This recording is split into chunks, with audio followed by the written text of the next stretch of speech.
Hello hi friends. आज हम सीखने वाले हैं परसेंटेज पर आधारित कुछ और नियमों के बारे में। इसके जो 4 और प्रमुख नियम हैं, जिसको अगर आप समझ लेंगे तो आपको इस तरह के क्वेश्चंस जो मिलेंगे वो करना आसानी हो जाएगी। अब देखिए, इसमें हमने जो है पहले से ही लिख रखा है 4 नियमों को। 4 नियम हमने लिख रखे हैं। पहला है, यदि ए का मान बी से R% अधिक है तो बी का मान ए से कम है। यहाँ पे आपको बिल्कुल क्लियर समझ में आना चाहिए कि यदि ए का मान बी से अधिक है, यानी जो बी होगा वह ए से कम होगा। ठीक है, तो बी ए से कितना कम है उसके लिए फार्मूला होगा। ठीक, यानी R% अधिक है तो इस फार्मूले से निकालेंगे। इसी क्वेश्चन को आपको समझना है।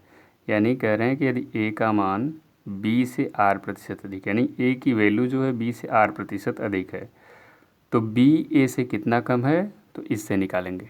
ठीक है, दूसरे में क्वेश्चन में कह रहे हैं कि ए का मान बी से R% कम है। अब यहाँ पे ए का मान जो है बी से R% कम है। यहाँ पे अधिक था लेकिन यहाँ पे कम है, तो बी का मान ए से कितना अधिक है। अब पूछ रहे हैं बी का मान ए से कितना अधिक है, तो यहाँ पे ये फार्मूला लगेगा।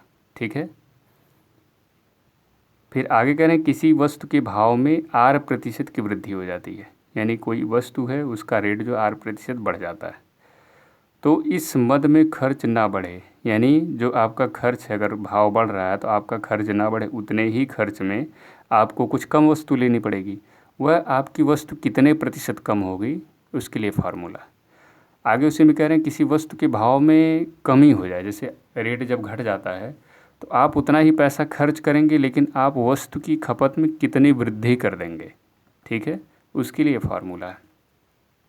तो आपको क्वेश्चन समझना होगा कि उसमें पूछा क्या जा रहा है, तो आप डायरेक्ट इस फार्मूले को रख करके आप निकाल सकते हैं। ठीक है, अगर फार्मूला नहीं आता है तो भी आप कर सकते हैं, लेकिन अब अगर आपको फार्मूला याद है तो आपको समय कम लगेगा और आप उसको कर लेंगे। ठीक है, इसमें हम एक क्वेश्चन लिख कर पहले देखते हैं, पहले वाले क्वेश्चन पे। ठीक है, उसको ट्राई करेंगे सॉल्व करने का। यदि ए की आय बी की आय से, आय मतलब होता है इनकम। ठीक है, आय मतलब क्या होता है, इनकम। बी की आय से 25%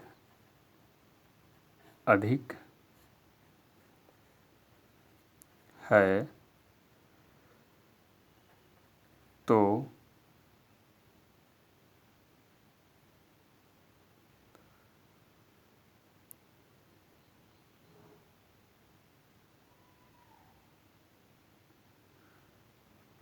बी की आय ए की आय से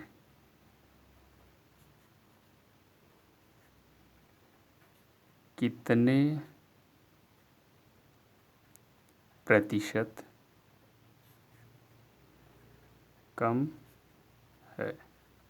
ठीक है, अब आप इस क्वेश्चन को देखिए। ठीक है, इसी से मैच करेगा।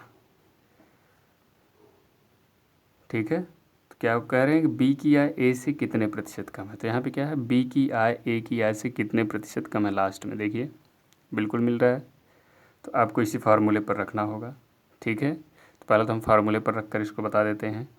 तो आपका जो आर है कितना है, 25%। ठीक है, यहाँ पे देखिए आर 25 है, 100 + 25 × 100। ठीक है, अब आपको करना क्या होगा, 25 अपॉन इसको जोड़ लेंगे, 125 हो जाएगा × 100। ठीक है, अब इसको कैंसिल कर दीजिए, 25 और ये हो जाएगा 5 बार में कट जाएगा। इसको 5 से काटेंगे 20 टाइम, यानी आ जाएगा आपका 20%। आपका आंसर क्या होगा, 20% होगा। ठीक है, अब इसका दूसरा तरीका देख लेते हैं। ठीक है, अब इसको कैसे कर सकते हैं, ए की आय से बी की आय 25% अधिक है। ठीक है, तो अब हम यहाँ पे क्या करते हैं, माना बी की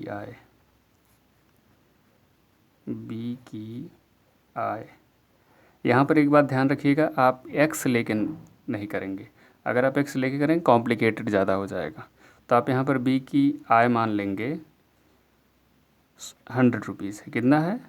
क्योंकि प्रतिशत में होता है तो 100 मान लेते हैं, 100 रुपीज़ है। ठीक है, तो a की आय, ठीक है। अब यहाँ पे कह रहे हैं कि b की आय से r प्रतिशत अधिक है, यानी इसमें इसका अगर b का हम r प्रतिशत निकाल लें तो इसमें जोड़ देंगे तो a की आ जाएगी। तो यहाँ कह रहे हैं b की आय हमने मान लिया कितना है, 100 है। ठीक है, तो 25% b की आय से इसकी अधिक है, तो b की आय का 25%, ठीक है, तो 100 इंटू 25/100, ठीक है, तो आ जाएगा आपका 25। तो ए की जो आय होगी, आय 25% अधिक है तो 100 में 25 जुड़ जाएगा, 100 + 25 बराबर 125। ठीक है, समझ गए? अब जब हम प्रतिशत निकालते हैं तो याद रखिएगा उसमें क्या करते हैं, दोनों का डिफरेंस लेते हैं। ठीक है, जैसे a माइनस b, तो ये हो जाएगा 125 माइनस 100 बराबर आपका आ जाएगा 25। ठीक है, तो जो अंतर होता है, ठीक है, उसके गुणे 100 करते हैं, अपान में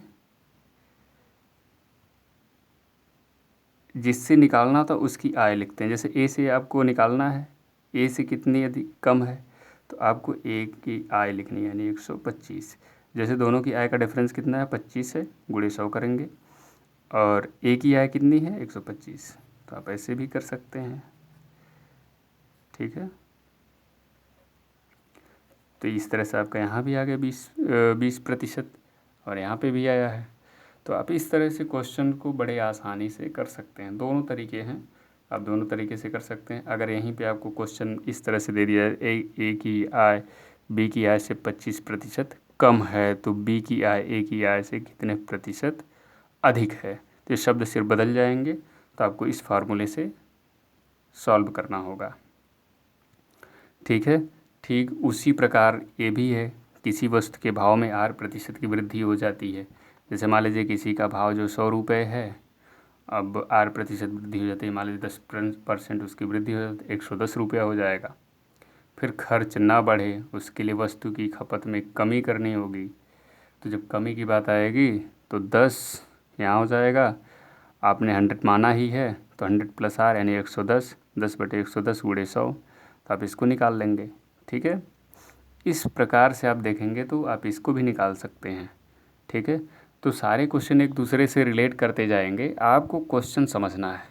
सबसे इम्पॉर्टेंट बात यह है कि आपको क्वेश्चन समझना है, आप ऐसे नहीं सॉल्व कर पाएंगे, बिना क्वेश्चन को समझे आप सॉल्व नहीं कर पाएंगे। इसलिए प्रैक्टिस ज़्यादा से ज़्यादा करिए और क्वेश्चन को समझने की भरपूर कोशिश करिए। एक बार में नहीं समझ आता, 2 बार में देखिए, 3 बार देखिए।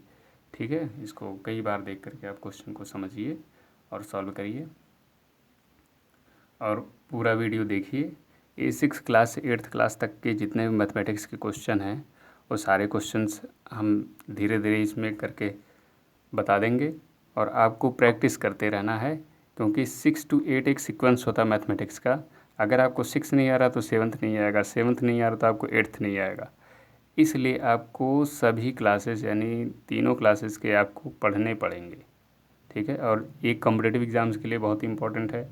आपको आगे NVS KVS CHS के अगर आपको एग्ज़ाम की तैयारी भी करनी है, तो ये आपका बहुत बेस पॉइंट है। आप इसको अगर पढ़ते रहेंगे, करते रहेंगे, तो आपका CHS की तैयारी भी हो जाएगी।